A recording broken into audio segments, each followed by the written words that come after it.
Assalamualaikum warahmatullahi wabarakatuh. Alhamdulillahi rabbil alamin wahdahu wassalatu wassalamu ala asyrafil anbiya'i wal mursalin wa ala alihi wa sahbihi ajma'in. Allahumma shalli ala sayyidina Muhammad wa ala alihi sayyidina Muhammad. Bersyukur kepada Allah Subhanahu wa taala dengan mengucapkan alhamdulillah dan bersalawat kepada baginda Nabi besar Muhammad sallallahu alaihi wasallam. Allahumma shalli ala sayyidina Muhammad wa ala alihi sayyidina Muhammad. Sebelum melangkah lebih jauh, langkah baiknya pepatah mengatakan tak kenal makanya tak sayang makanya tak cinta makanya tak dimiliki.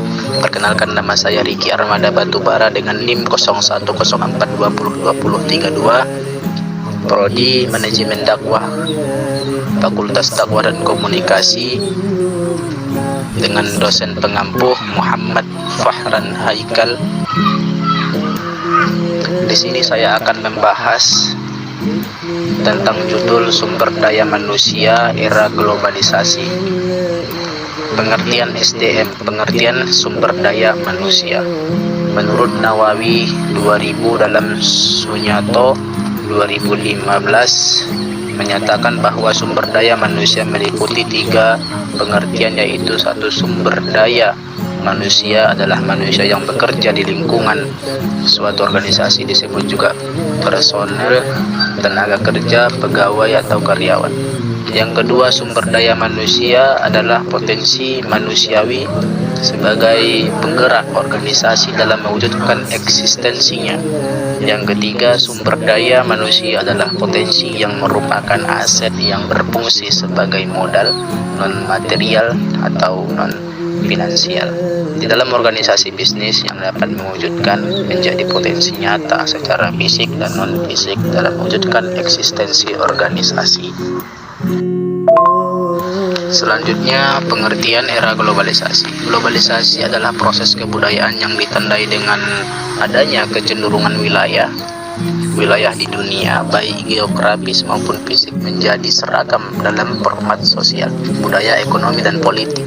Dalam kehidupan sosial, proses global menciptakan egalitarianisme di bidang budaya, memicu munculnya di bidang ekonomi, menciptakan saling ketergantungan dalam proses produksi dan pemasaran, dan di bidang politik menciptakan liberalisasi Herun Nugroho 2001. Kemudian sumber daya manusia dan internasionalisasi bisnis.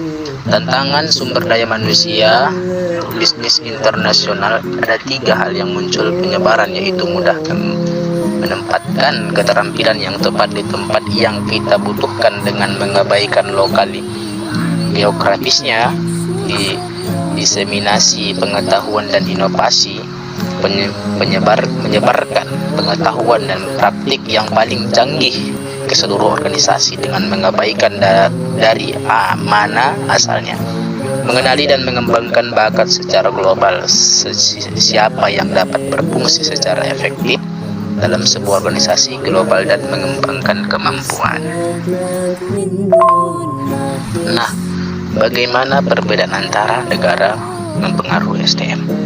Faktor budaya negara-negara sangat berbeda dalam faktor budaya dengan kata lain dalam nilai dasar yang dianut oleh warga negaranya, dan bagaimana nilai-nilai ini dimanifestasikan dalam seni, program sosial, politik, dan cara-cara melakukan berbagai hal di negara tersebut. Perbedaan budaya dari setiap negara mengharuskan penyesuaian perbedaan dan praktik manajemen antara cabang-cabang suatu perusahaan. Faktor hukum dan industri. Faktor hukum juga hubungan industri beragam dari satu negara dengan ke negara lainnya. Di banyak negara Eropa dengan kerja menggantikan mediasi manajemen pekerjaan non informal atau berbasis serikat pekerja. Di perusahaan khas dewan kerja dalam kelompok formal yang dipilih karyawan dari perwakilan pekerjaan yang bertemu setiap bulan dengan para manajer untuk mendiskusikan topik-topik yang berkisar dari kebijakan dilarang merokok sampai pemecatan. Di Indonesia, serikat pekerja belum memiliki bargaining power dalam memperjuangkan nasib karyawan. Perbedaan dan persamaan dalam praktik-praktik sumber daya manusia. Tiap negara mempunyai perbedaan budaya, hukum, politik, dan ekonomi. Tidak mengherankan jika praktik sumber daya manusia juga cenderung berada dari satu negara dengan negara lain. Prosedur seleksi personal pengusaha di seluruh dunia cenderung untuk menggunakan kriteria dan metode yang sama untuk menyeleksi karyawan. Ujian karyawan adalah satu dari 3 praktik. Seleksi di RRC,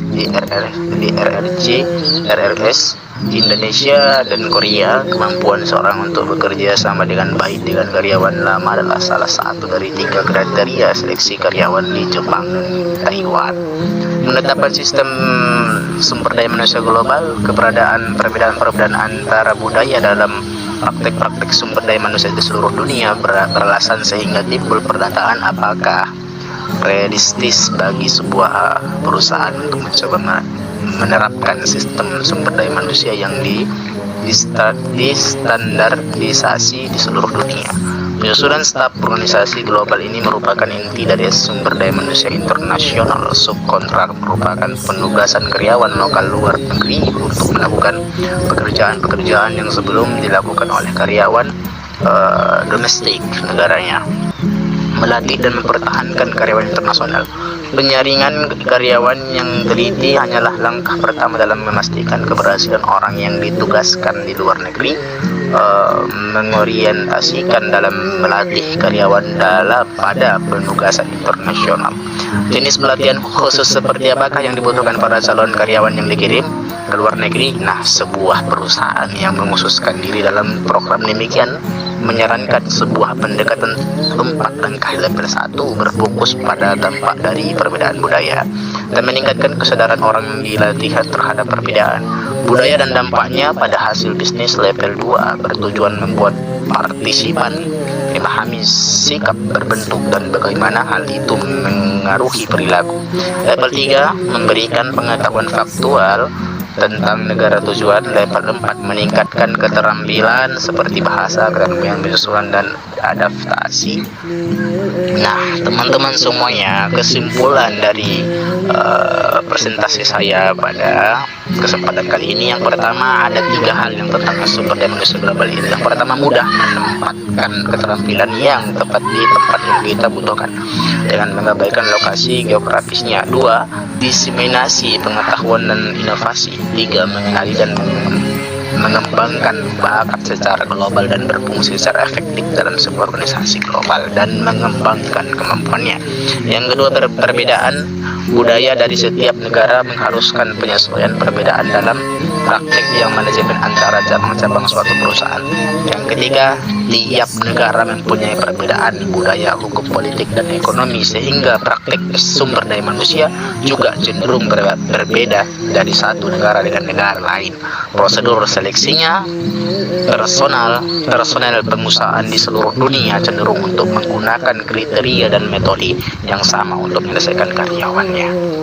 Yang keempat, ada 4 langkah pendekatan melatih karyawan internasional. Level 1 berfokus pada dampak dari perbedaan budaya dan meningkatkan kesadaran orang yang dilatih terhadap perbedaan budaya dan dampaknya pada hasil bisnis. Level 2 bertujuan membuat partisipan memahami sikap berbentuk dan bagaimana hal itu mempengaruhi perilaku. Level 3 memberikan pengetahuan faktual tentang negara tujuan. Level 4 meningkatkan keterampilan seperti bahasa, keterampilan penyesuaian dan adaptasi. Adapun referensinya yaitu Dessler G 2007 Manajemen Sumber Daya Manusia, terjemahan edisi ke-10 VT Indeks Jakarta. Rifai Faisal 2004 Manajemen Sumber Daya Manusia untuk Perusahaan dari Teori ke Praktek PT Raja Grafindo Persada Jakarta. Cukup sekian yang dapat saya sampaikan, kurang lebihnya saya mohon maaf. Mudah-mudahan teman-teman semuanya, sahabat-sahabatku, bisa kita mengambil kesimpulan dan bermanfaat bagi kita semuanya. Amin ya rabbal alamin. Terima kasih atas segala perhatian, mohon maaf atas segala kekurangan. Wabillahi taufik wal hidayah. Assalamualaikum warahmatullahi wabarakatuh.